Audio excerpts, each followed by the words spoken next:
Mike, we've spoken about what you're doing down here in Portsmouth with your HMO properties.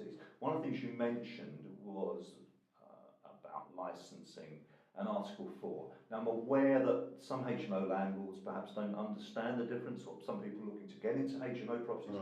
So what do you have to deal with in terms of, and explain about Article 4 and licensing and what you have down here? Yes, I think one of the confusion always arises is different departments in the council kind of see HMOs in different ways. So that confuses a lot of people.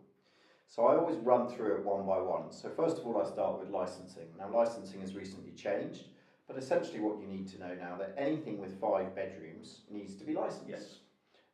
So you need to make sure you've got a license if you're running a 5-bed HMO. And this is coming quite recently. And this is very recently that it's come in. So previously, only some 5 beds. Indeed. But to complicate matters is some councils have then introduced local licensing rules. So it doesn't mean that if you have a 4-bed, some areas you might still need to license that. But that will be around local licensing rather than the national guidelines, the mandatory licensing as it's called. Quite. So we've got selective and additional licensing. That's right. So I always say to everybody, talk to your local council. Yes, but the one thing you can be guaranteed that if you have 5 or more people in an HMO, you're going to need a license. Right. So that's crystal clear. So that's very clear. Then the next big area that everybody gets confused about is planning.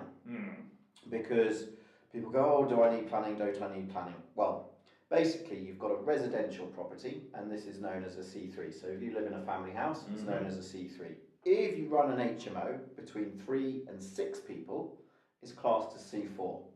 Now, in most of the country, you can do that under permitted development. You can just make that change. So you can go in, do the works, and set it up as an HMO without having to go through the planning permission. Now, what's happened is where there's probably been lots of student properties built, some councils have now said, actually, we don't want more in that area, so we'll introduce and take away that permitted development right, and that's called Article 4. Yes. You get Article 4 for all sorts of different planning reasons, but around the HMOs, so they've taken away that right. So you need to apply for planning permission to do that. If you have a property that's got more than 6 people in it, and it's people, not bedrooms, people get confused around that as well, is that you have to have a sui generis type planning. It's a class of its own.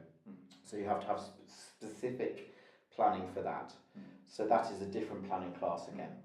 Now, if you want to go from C3 to SUIs, you will definitely need planning. So just to move into that 7-bed territory, you will need planning and above. And we're going to be looking at 1 or 2 of your properties which are larger. Yes. So just to be clear, Article 4 is planning. That's right. And it's not licensing. And it's not licensing. They're 2 separate things. So you might need to apply for planning because it's in an area of Article 4. Only have 4 people in it. Doesn't need a license, and you could be fine. But you've had to do the planning. Go through the planning. Or you might be in a scenario where you need a license but haven't had to apply for planning because there's no Article 4. You might have 5 people in it, but that means you need a license. So, as I said, talk to different departments in the council. Indeed. If you've talked to one person in the council, it's not enough, is what I say. Right. Just make sure you talk to the relevant departments. Best to find out in advance rather than when you've spent a considerable chunk of money setting something up and then find that you've made a fundamental error. And if you are breaching planning requirements and things, it'll be unmortgageable. So suddenly that valuation could go to 0 with some lenders. That's a very good point, Mike. Excellent. Listen, thank you very much for your time on that. Nice to see you. Great.